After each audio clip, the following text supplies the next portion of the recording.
Hello, Shibindeng! Yan yung famous na mushroom stone, guys. Unang agad, tinapay. Ang lakas na kaakin, ano ba yan? May bayad, huwag tayo dyan.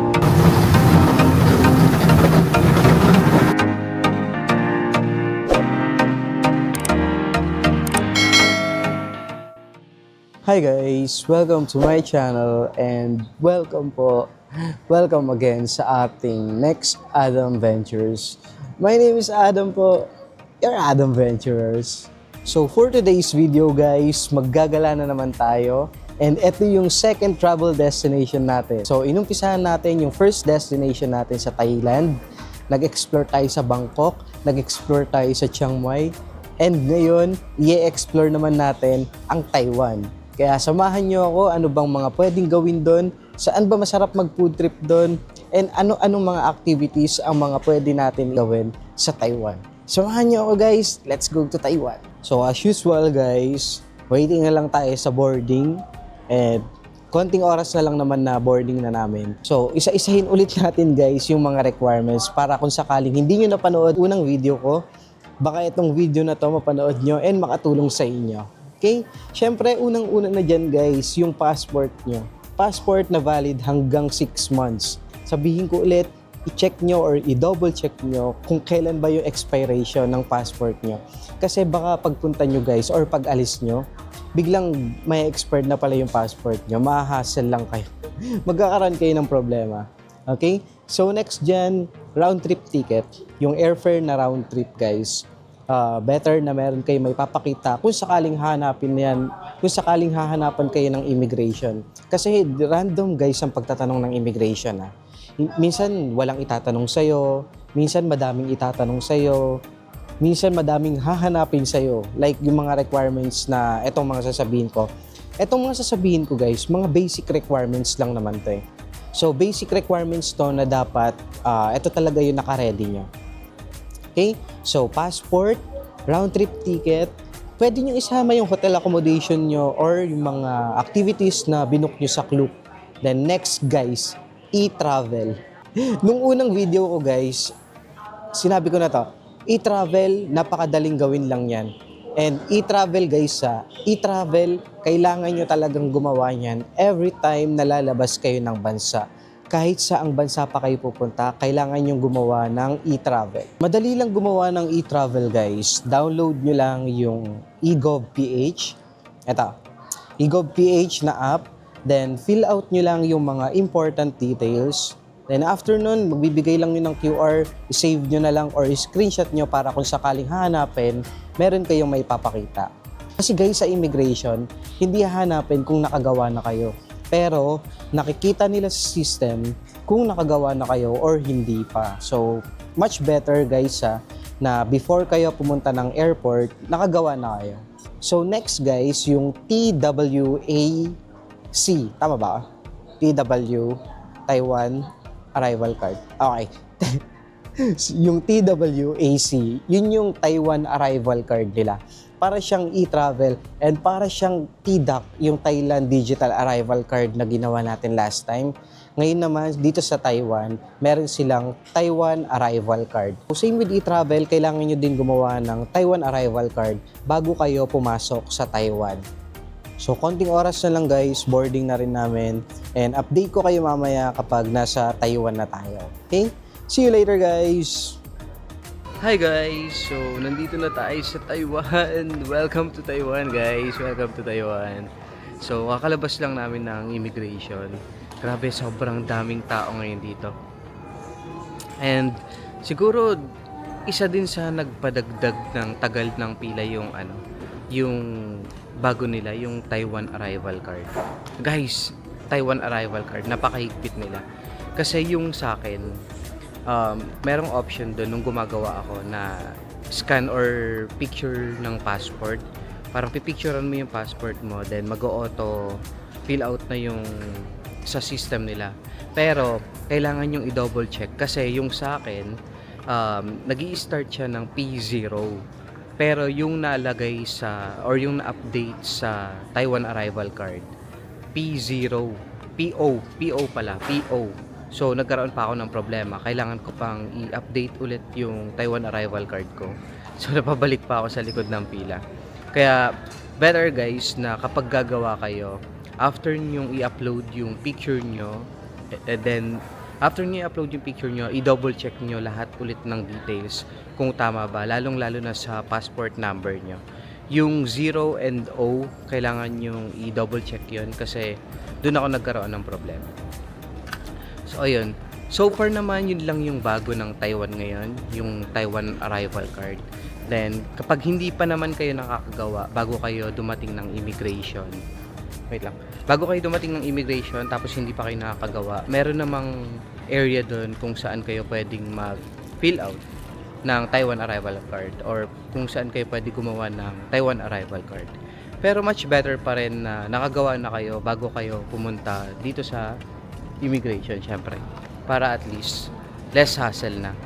Yun nga lang, double check nyo lang yung details nyo, lalong lalo na yung O at saka yung 0. Okay? So, ang next gagawin natin is maghahanap na ng SIM card and mag-withdraw tayo ng pera, syempre gamit ang GCash card. So yun guys, kakabili lang namin ng SIM card sa Klook. Then, kapag bumili kayo ng, hala, nandun pa rin yung sila, yung mga nakapila. Sorry. So, yun guys, yung mga nakapila sa, sa Bank of Taiwan.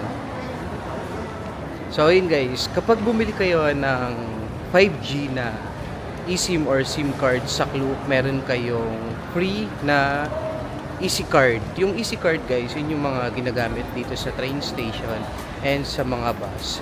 So, yun yung libre ng Klook kapag bumili kayo ng kapag bumili kayo ng eSIM or SIM card na worth na 5G. Then, nakapag-withdraw na rin kami ng cash guys dito sa Bank of Taiwan. Nakita, ito. And guys, etong Bank of Taiwan, yung Bank of Taiwan, diyan kami nag-withdraw ng cash using GCash card. Ngayon, magte-train tayo papunta ng city. I-update ko kayo guys kapag nakasakay na kami. Kasi medyo madami yung dala namin. Kaya mahirap makipag bardagulan ulit kapag nasa train na. Yun guys, nandito na tayo sa baba ng MRT station. So, kailangan natin bumili ng single journey ticket going to Taipei Main Station. And alam ko guys, yung binibiling ticket dito is yung parang token. Parang same lang din siya sa Thailand. Token style lang din yung binibigay. So, ito yung bilihan ng ticket guys. Meron kayong mga options guys para makapunta sa city. Pwede kayong mag-bus, pwede kayong mag-taxi, and pwede rin kayong sumakay ng train. So, yung train nila, parang sa Thailand lang din. Nasa baba siya.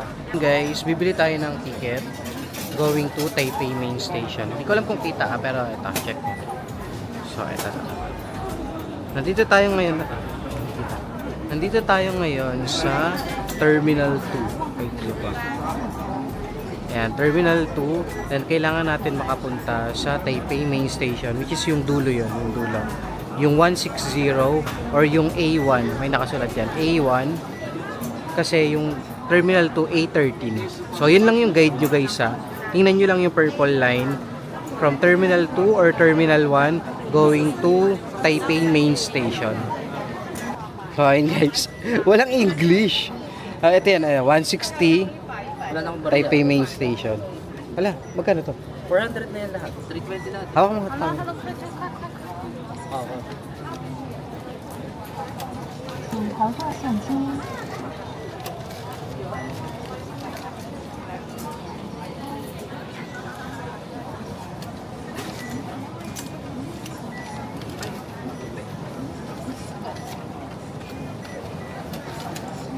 Thank you.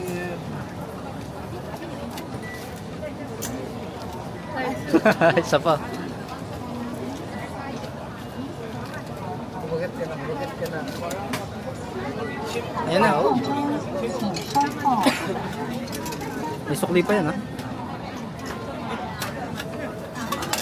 Ito yung ticket, guys, na gagamitin natin papuntang Taipei Main Station. Parang sa Thailand lang, no? From Suvarnabhumi Airport going to main city or city sa Phayatay. Token din yung binigay. So, same lang din dito sa Taiwan. From airport going to main city or Taipei Main Station. Paano gamitin ang token, guys? Ganito lang. So, tap nyo lang siya. And, free to go na. So, waiting na lang tayo ng train. Update ko kayo guys later kapag pababa na tayo. Or kapag nakababa na ako ng train. Okay? See you later guys! So, yun guys, nakababa na tayo ng train. And, nandito na tayo sa Taipei Main Station. So, paglabas nyo guys ng train from yung purple line, ganun lang ulit, insert nyo lang yung coin na binili yung ticket. Then, labas lang kayo, then susundan nyo lang guys, tama. Hahanapin nyo lang yung Taipei Metro. Wait lang, try ko i-zoom So, ayun guys, yan lang yung magiging guide nyo guys, Taipei Metro. Yan yung magiging guide nyo guys yung Taipei Metro. Hanapin nyo lang yan, sundan nyo lang yan, tuloy-tuloy lang yan. Then meron dyan nakalagay Banan Line, Tamshushin Line, mga ganun. So, akyat tayo. Grabe yung struggle guys kapag meron kayong dalawang maleta. Tapos, mag-vlog pa kayo. Sobrang hirap kasi bit-bit mo sa isang kamay mo yung dalawang maleta mo. Then sa isang kamay mo, etong camera. So, yung nasa likod ko guys, siya yung kasama ko. Bukas na daw siyang papakilala kasi nahihiya pa siya. Kasi pare-pareho kaming walang tulog. So, ang lalaki ng eye bag namin guys. So, tuloy-tuloy lang tayo going to Taipei Metro. From Taipei Main Station or Taipei Metro, i-check namin guys kung magti-train ba kami going to Ximen. Kasi yung hotel namin, nasa Ximen siya or nasa Ximending area siya. So, yun yung Gugis Inn. So, yun na lang yung nakita kong medyo affordable na price, guys, ngayong December. Kasi, alam naman natin, kapag December, sobrang peak season ng Taiwan, lalo kung sa Ximending area kayo maghahanap ng hotel. So, siguro mag-update na lang ako, guys, kapag nakarating na kami ng hotel. Kasi mahabang lakaran pa to and ang bigat din ang dala ko talaga. Hi guys, so nakadating na tayo dito sa hotel and ang pangalan ng pinag-i-stayan namin is Gugis Inn. Natuwa ako kasi sobrang lapit lang talaga ng hotel na to sa sa Ximending area. As in, walking distance lang guys. Wala pang 5 minutes na sa Ximending ka na. Ang downside lang, parang papasok ka ng maliit lang na space, then sakay ka ng elevator, pag akyat mo hallway na agad ng hotel. Parang isang floor lang siya na then ito yung Gugis Inn. Not sure ako kasi sa online or sa TikTok, marami ako nakikita or napapanood, maraming room si Gugis Inn. So, etong nakuha ko is double standard na room. Mag-quick room tour tayo para at least makita nyo din. And magkaroon kayo ng idea kung ano itsura ng nabook namin na double standard. Okay? So, quick room tour guys. Ito yung pinto. Then pagpasok mo, makikita mo agad yung bed na queen size. So, queen size yung bed. Then, may space lang dito. Then, may mga sabitan lang dyan. And yung table nila, ito. Then, table lang dito. Then, space ulit dito para sa mga luggage nyo. Yan. Meron namang TV. And, mini ref. So, meron namang mini ref. Then, meron silang free water. Then, sa labas, guys, meron silang Then, sa labas, guys, meron silang libreng refillan ng tubig. Kaya, okay din kasi meron kang only tubig. So, ito yung bathroom nila guys. Bathroom. So, okay naman. Maganda yung shower area nila. As in, maganda. Mukhang malakas naman yung pressure ng tubig. Tinaray ko kanina. So, masarap maligo. And, ayan, ito yung bathroom area nila. Sobra, maayos guys, maayos, malinis. So, yun yung bathroom area nila guys. So, medyo maliit lang na hindi naman sobrang liit compared sa kung sino man nakapag-stay na sa Hong Kong na M Hotel. Nakalimutan ko yung hotel. M Hotel yata yun, M Hotel.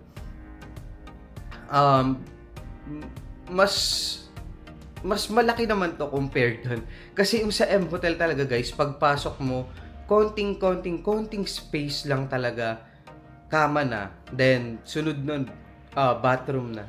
Dito, medyo maluwag naman kahit papano. And okay na okay siya. Lalo kung mag-isa ka lang or kung dalawa kayo, sobrang okay din dito. Gugis Inn yung pangalan guys. Ang hindi ko lang gusto dito is konti yung sabitan. Ang sabitan niya lang guys, eto. Ayan lang sabitan niya. Yan lang talaga yung sabitan niya. Yan lang yung pagsasabitan mo ng damit. Wala nang iba. Kasi kama na to, sabitan, then bathroom na. Then mini table na yun dito. So, para sa akin, overall, okay din. Malinis. Overall, malinis naman. So far, okay na din. Pag-i-stayan and pagtutulugan lang naman. And ang daming ilaw. Ang daming ilaw. Parang lahat sa'yo nakatutok. So, yun guys, mag-freshen up lang ako ng konti. Then, labas tayo sa Ximending. Gala tayo sa Ximending ng konting gala lang kasi bukas maaga tayo sa tour natin. Okay? So, update ko kayo later guys. Hi guys! So, first night natin dito sa Ximending. And, yung hotel namin guys, yan lang siya. Saan ba siya? Yan. Yan lang banda yung hotel. As in yan lang o yan. Yung may red na yan kung nakikita nyo. Ito, yung may red na yan kung nakikita nyo. Yan lang yung hotel ng Gugis Inn. Then, konting lakad lang. Ximending na. Yung famous na rainbow pedestrian. Andyan na rin siya. So, konting lakad lang literal. As in, sobrang konting lakad lang talaga. So, nasa Ximending na tayo guys. Mag-food trip lang tayo para sa ating first night dito sa Taiwan. Okay? Hello, Ximending!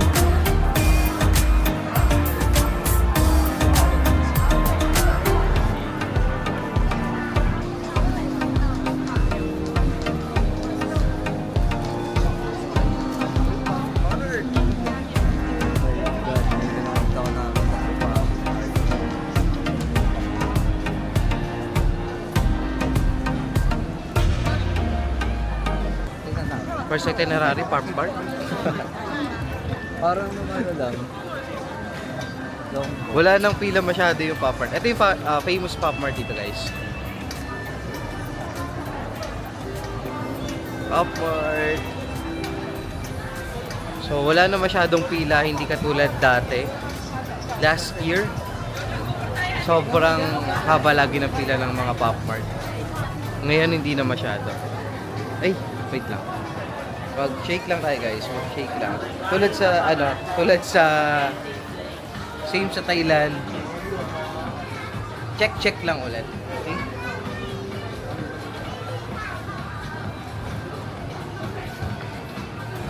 So yung promise ko guys, yung kapag medyo madami nang nagko-comment, try natin magpa-raffle ng mga Pop Mart items ko. Kasi madami pa akong Pop Mart items na hindi pa nabubuksan. And itatry ko siyang ipamigay sa inyo guys. So comment lang kayo dyan guys kung sino yung may gusto. Okay? Try natin i-paraffle. Hindi natin kayang ibigyan lahat. Hindi ko kayang bigyan lahat guys ha. Kaya sa mga kung sakaling mananalo, congrats agad. So let's try this. Hindi ko alam kung ano to guys ha. Mochi na parang gulaman. Try natin guys yung mochi na binili ko dito. Sarap.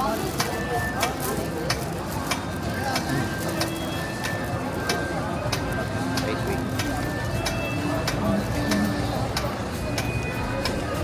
Here's guys.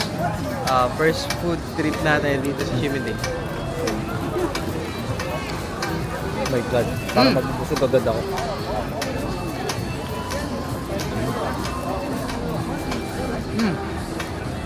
Sarap. So first na rin natin guys, mochi.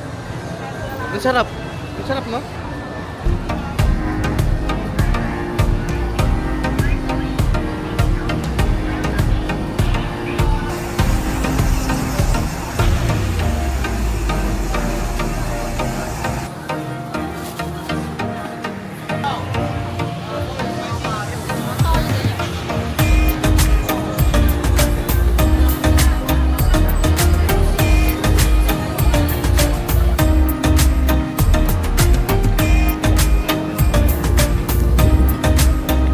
Next guys, scallion pancake. Try na. Parang nilalagyan ba ito ng suka? May suka ako nakita kanina.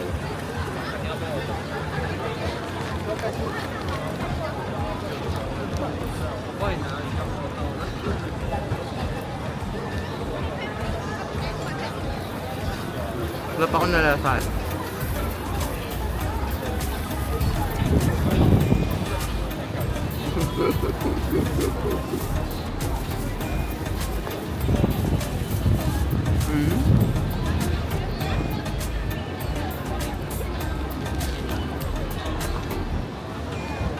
Italian pancake, guys. Medyo okay naman. Guys, ang lamig na dito. Ang lamig ngayon sa Shimending.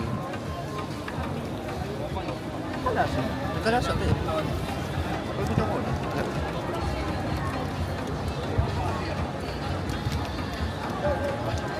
Kalimutan ko ano yung kalasa. Ano? Scrambled egg. Okay lang. So, next up guys, yung famous rice flour noodles. Wala. Ang daming sahog. Ang daming binigay na sahog. Intestine. Perfect sa malamig na panahon guys kasi sobrang lamig ngayon dito sa Shimending. So, try natin. Cheers guys!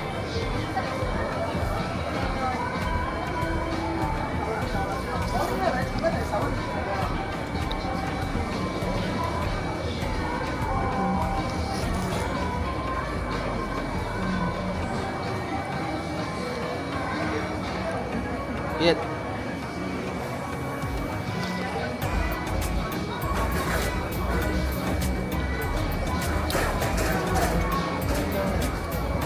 Lasa guys. Sakto lang. Sakto lang, miswa. Miswang malasa, ganun. Yung famous na rice flour guys, ang mga sahog na kasama niya is intestine ng pork, then puro miswa na. Ako guys, fan ako ng miswa, kaya gusto ko yung pinaka-noodles niya. Ayoko lang yung mga sahog. Kasi intestine ng pork,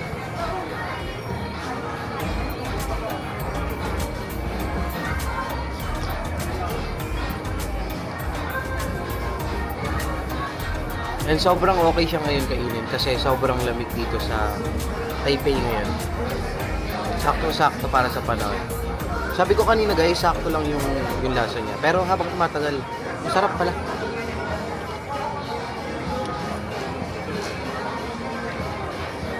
Sa mga pupunta ng Shimending, try nyo to. Dapat hindi nyo mapalagpas to. Ayun guys, konti lang yung na-food trip natin today or tonight kasi siguro dahil sa walang tulog kaya wala pa masyadong gana kumain. Pero babalik naman tayo dito. Don't worry guys, yung hotel namin and etong Shimending sobrang magkatabi lang kaya anytime pwede tayong bumalik. So that's it for today guys. I need to end this vlog na and see you tomorrow na kasi maaga rin kami sa tour namin. So meron kaming tour na gagawin and nabook namin yon sa Klook. And maaga yung call time kaya maaga din kami magpapahinga. Kasi wala pang tulog simula kaninang umaga or simula pa kahapon. Kaya magpapahinga na lang muna ngayon. So see you tomorrow guys. Bye bye. Parang ganda dito guys sa skin. Yellow Geopark.